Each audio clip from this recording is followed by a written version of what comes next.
Hello everybody, peace be with you, salam alaikum, homeless Benedict Azam here. La ilaha illallah, Muhammad Rasulullah. So, you may have noticed I've changed my shahada there a little bit. What I tried to realise was, I tried to work out how to express what I was trying to say about Jesus in Arabic, and then I realised that I couldn't.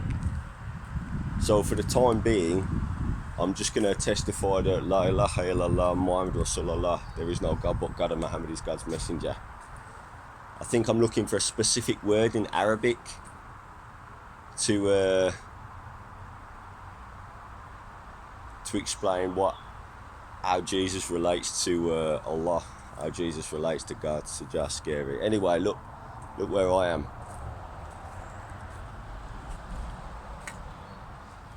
I'm on another abandoned derelict site. I'm here in Canterbury.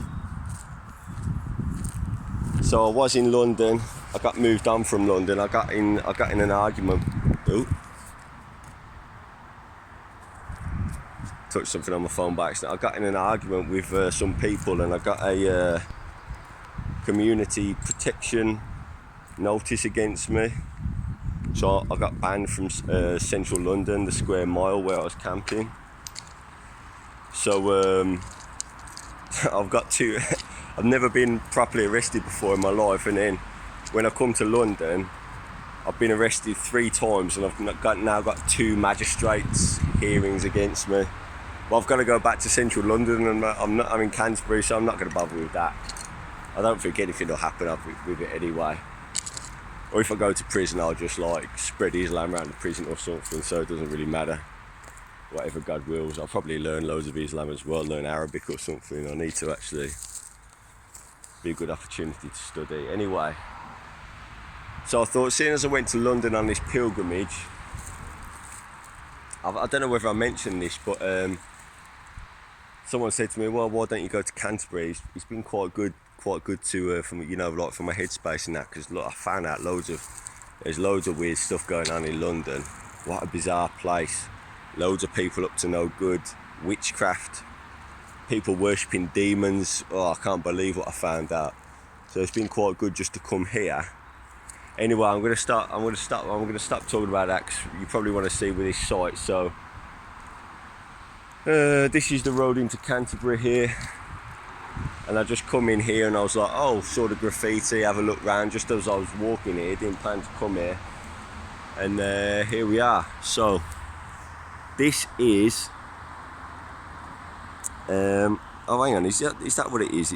There's some exposure focus area locked. How do I undo that? I don't know how I undo that. Okay, it seems to have undone itself. That might have come out a bit right.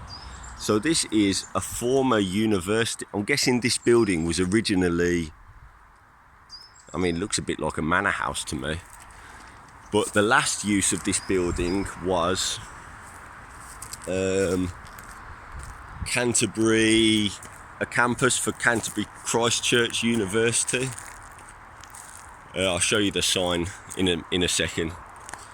I don't really know anything about the history. You can see some youngsters have come here and made a little skateboard thing. I've seen a few people up here, not loads. There's plenty of graffiti around. So I guess I'll just show you around the site and show you where I'm camping and all that kind of thing. Here you go. So that's what it was before.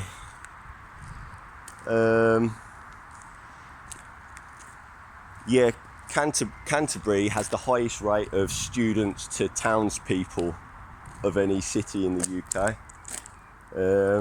Here's a little spot that I made. I've only had one fire here.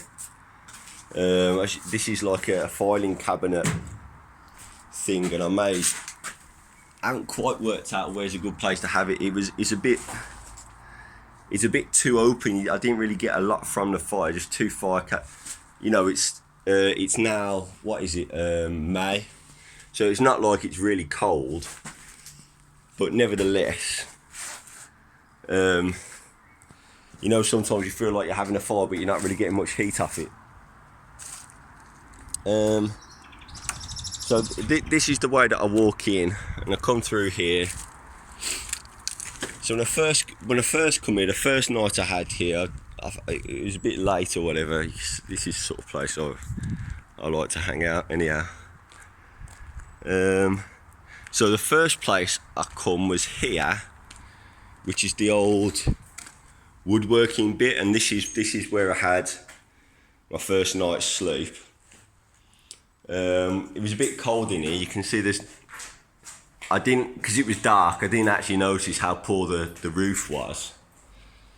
And like I say, so if you like graffiti,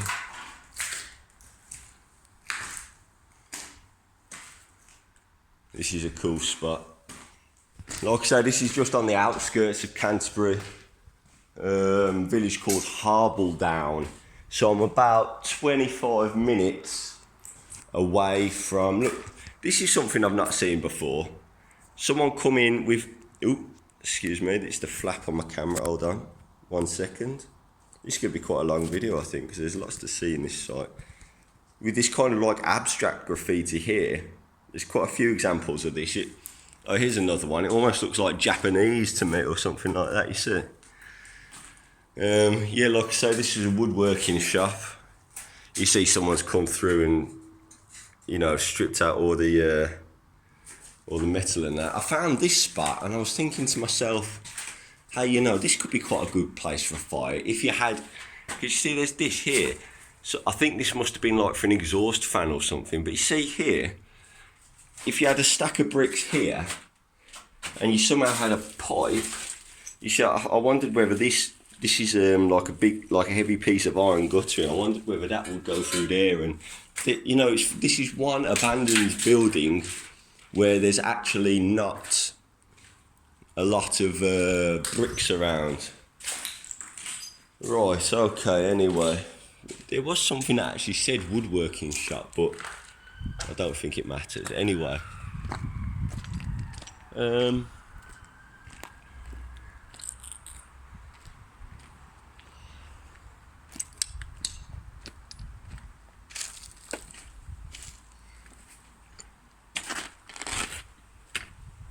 So yeah, I mean, there's loads to see. I'll just. Has anyone heard about numerology? I found out about numerology when I was in London. Here's a cool spot. I mean, this looks like to me like the old canteen. So I'll go upstairs and show you where I'm sleeping. This is what I got the.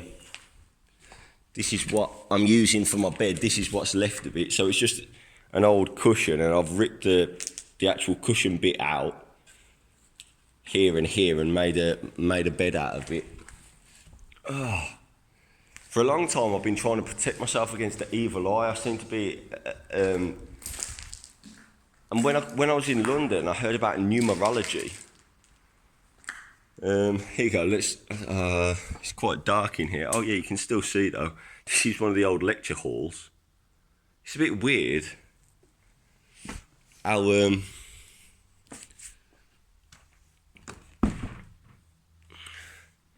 yeah, you know, if you wanted to, you know, get a few cushions, just cut this open and take out the inside, and the inside will be clean.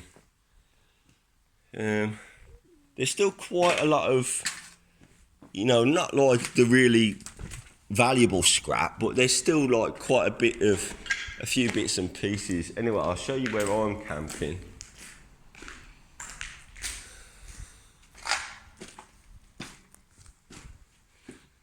Yeah. Like, I mean, bits of that's, well, I mean, there's nothing there, is there? So this is where I'm camping, up the stairs. There's rock wool everywhere.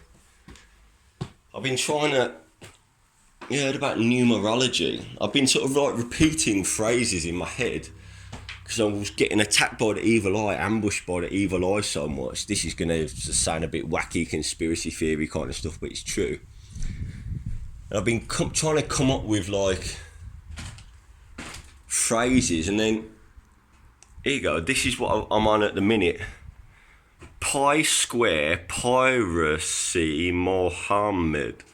I've been sort of working on this for like 5 years, but I never really had numbers before. It was only when I heard about numerology, I thought, oh, maybe there's a number in it. And there's been a few. Anyway, this is where I'm camping.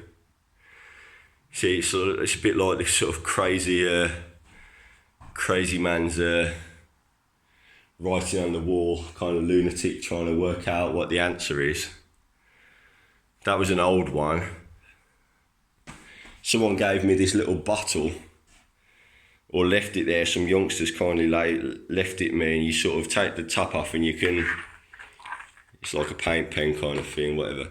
Anyway, so this is the, that's the cushion thing that I showed you, the chair thing that I showed you, this is the inside just of one of them, so that makes a comfy bed.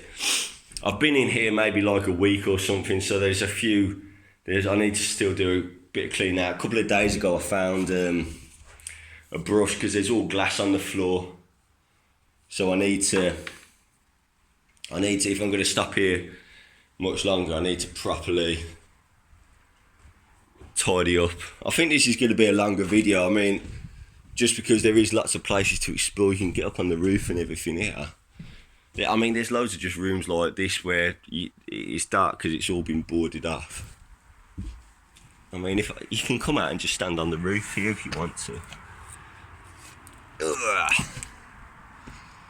I mean, you can see, you can get up there. I don't know if I'll get up there this video, but I mean, like maybe 4 or 5 days back, there was some young, yeah, there's someone there. Don't know what that was. I heard something anyhow. Some youngsters was up there and they're throwing these slates and trying to get them like stuck in the thing. They've been quite friendly here in Canterbury, you know. There's a really good service here called Catching Lives. It's open 7 days a week, all year round. Every morning, breakfast and lunch. You can help yourself as much as you like. Showers, laundry. You know, like I say, it was quite stressful in London, tell you the truth. Especially, and you know, like people, well, you know, London's it's a lonely place as well. I mean, even statistically, I heard at one of the churches there, statistically, it's one of the loneliest cities in the world.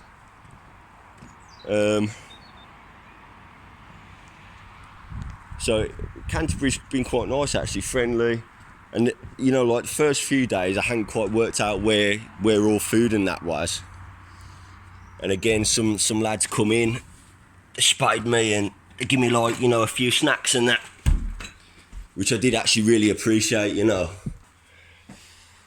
But yeah, I'm eating like baked beans for breakfast, and you know, like toast and Nutella and loads of peanut butter. And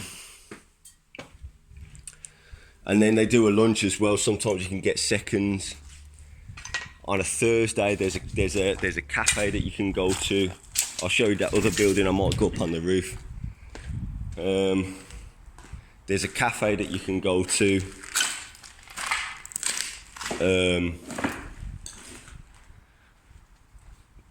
And it's a nice cafe, and once you're in the system, you go there every Thursday. So I went there last week for the first time, and they done me beef burger and chips. I mean, you can have anything off the menu with 2 cans of Coca-Cola. So you're sort of going, well, brilliant. Right, so we're going into, I think this is the old house. Like I say, it wouldn't have been built specifically for the university. It's a bit dark in here. But let's go through here. Yeah, it looks like at some point someone was camping here before me. This is where I found the brush, you know, and a few other bits and pieces. So this would have been, I don't know about manor house, but it looks a bit like a stately, you know. This is like the old house. It's amazing to me how these places just get left sometimes. Should we go up on the roof? That seems like the most interesting thing to do. I mean, look, there's all this slate. I mean, if you knew where to get rid of it, that's worth a bit of money. It's old, old toilet facilities and that. It's all stuff like, whatever. See, it's all been smashed up and that.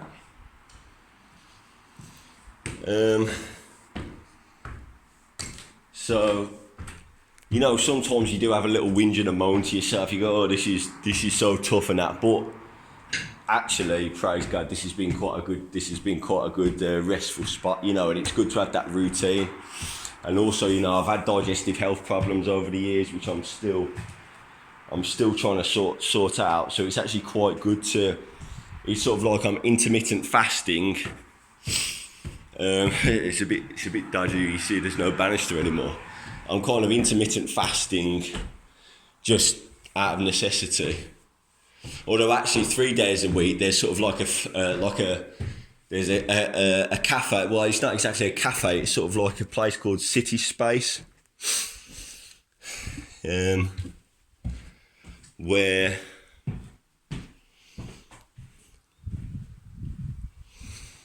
you go in there and it's run by Christians, but it's not really it's not exactly a church thing. It's just like a room in an almshouse, like an old almshouse. And they do you just go in there and they do teas and coffees and that, and they give me some food as well. And that's 3 days a week, so loads of food now. So it's actually quite relaxing. So I've just got time to just chill out. I'm just trying to study the Quran and that, and try and work out what it is. I think there must be a word to explain Jesus' relationship to God, but it can't be Ibn. It's difficult, because I found that one of the things that I found out in London is there's a lot of the mosques, in fact most of the mosques, they don't worship Allah.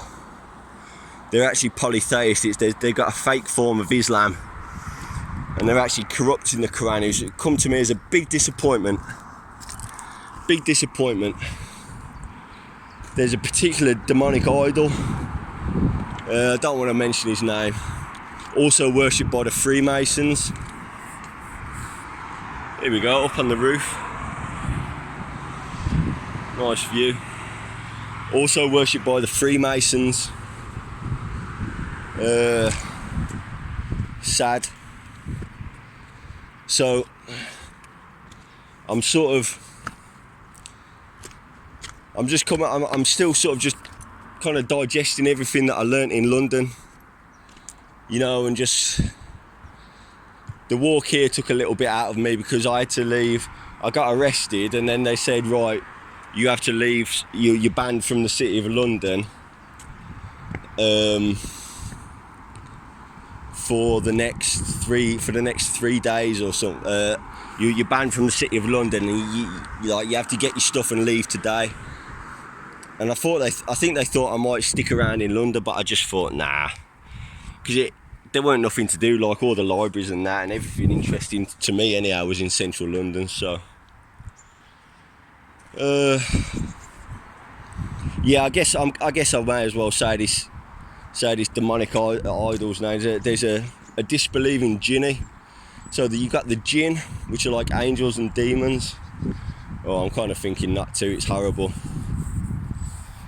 Anyway, so just understand, most people in the UK who claim to be Muslim are not Muslim. Most countries that claim to be Islamic are not Islamic. The only countries that I can say are Islamic are Saudi Arabia and Afghanistan. And the reason for that is that they testify to Shahada on their flags. If you see a moon and a star on the flag, they're not Muslim.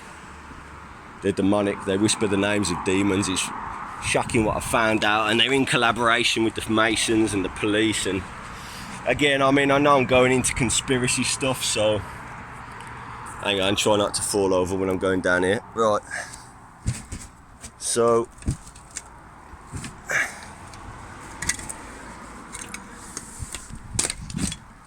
You know, just because you see someone with a beard and his missus in the headscarf for that, don't think they're Muslim. Just because you see a bloke praying in the street, don't think they're Muslim, because unless they actually say to you, Muhammad said, practice takfir, which means when you say to someone you're not a Muslim, he said don't say that to anybody who says La ilaha illallah Muhammad Rasulullah, which means there is no God but God and Muhammad is God's messenger. And most of them actually can't say it. They pretend to. They might say to you something like, I proclaim the Shahada, but then not actually say it. That's why there's all this sexual immorality and sexual witchcraft and all this kind of thing going on in the UK. And it's amazing how widespread it is amongst like young girls, schoolgirls and that. It's all. Anyway, look, let's move on. So right, we're at the back of the house now.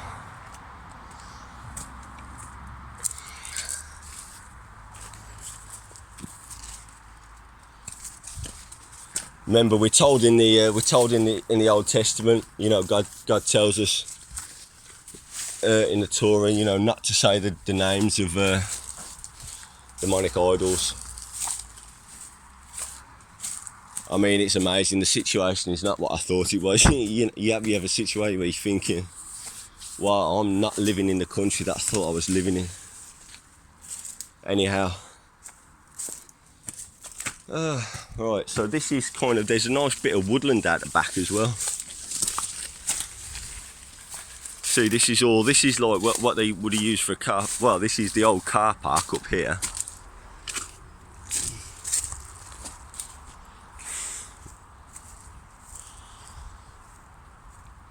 Right.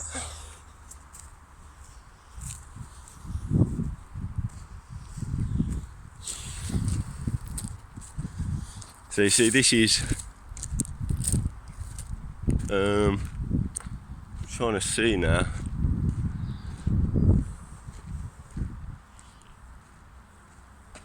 Yeah, so that's the building that I'm camping in there, I think. And then you've got this bit of woodland out the back.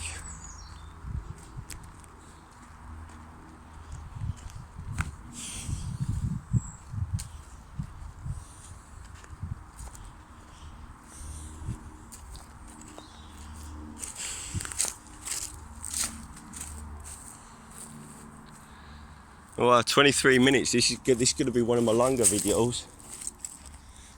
I don't know what more to say, or don't know what more to. Oh, hang on. Yeah, you might want to just. Yeah, I'll show you this bit as well.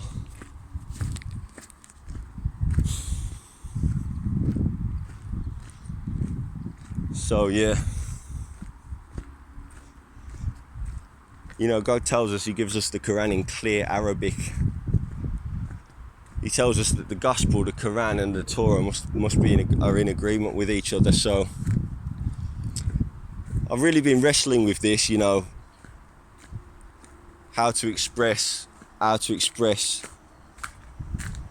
Shahada in Arabic, and say what I think I understand about Jesus in Arabic.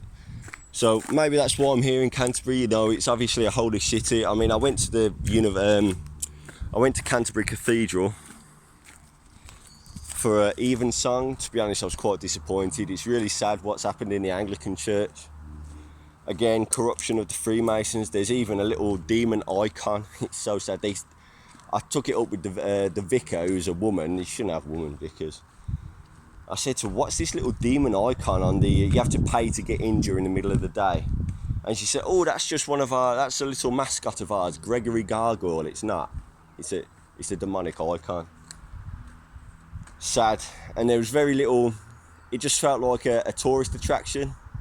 It didn't really feel like worship. It didn't really feel like adoration, glorifying God. So sad situation, what's going on with, faith in the UK. Not just Islam, but Christianity. I don't really know too much about Judaism. I tried to go to a couple of synagogues when I was in London, but I think they messed the times around, or it's sad, you know. Anyway, I mean, this is sort of like the engine house. You can see all this has been cleared out, and you know, someone's, I guess, I don't know whether this is open. Oh, I've not actually looked in here before. There you go. If you know anything about electronics or something, I don't know whether that's been.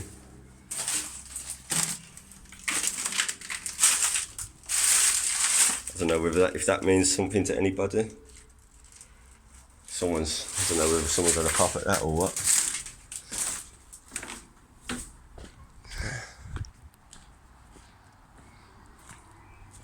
And then in here you can see someone's come through and taken out all the cabling. Well, I say all of it, I mean, there's still some bits left. It's not like, I mean, I don't know if you remember that spot where I was in Market Harbour. I mean, that spot was properly stripped out. I mean, you wouldn't find bits like that in here, back there.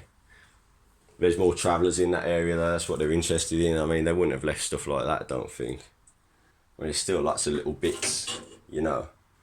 It's just different areas, isn't it?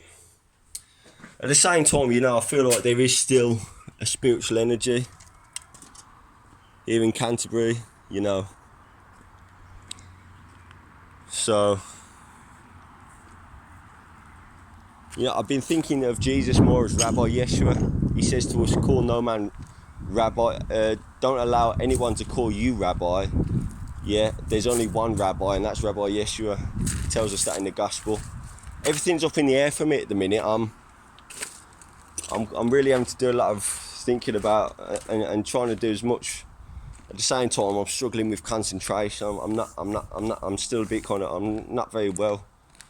I'm getting my act together though. I've been on a bit of a health kick, you know, trying to run and, you know, cardio and, you know, calisthenics and that kind of thing. Just trying to sort myself out.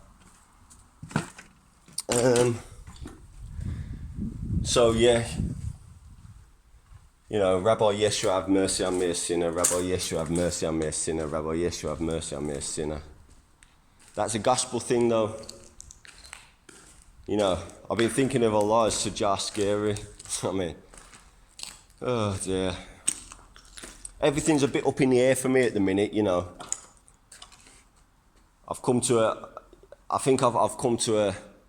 I'm looking for a particular, like I say, I'm looking for something in Arabic. Everything's up in the air for me at the minute. I'm still going to church though. Still a bit, well. Anyway, look, here I am. You know, trying my best. God loves a try, we're told that in the Quran.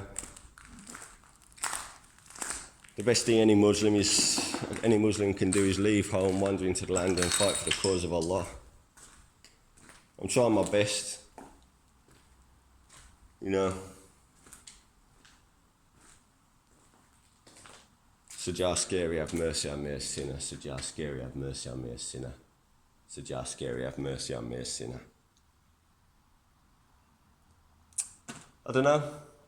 So I'm just here, just trying to sort myself out, study Islam, feed myself up. I think I'm just rambling on a bit now, so peace be with you, salam alaikum. Blessings of Allah, Sajah scary upon all of you. And I'll see you on the next video. Ta-ra.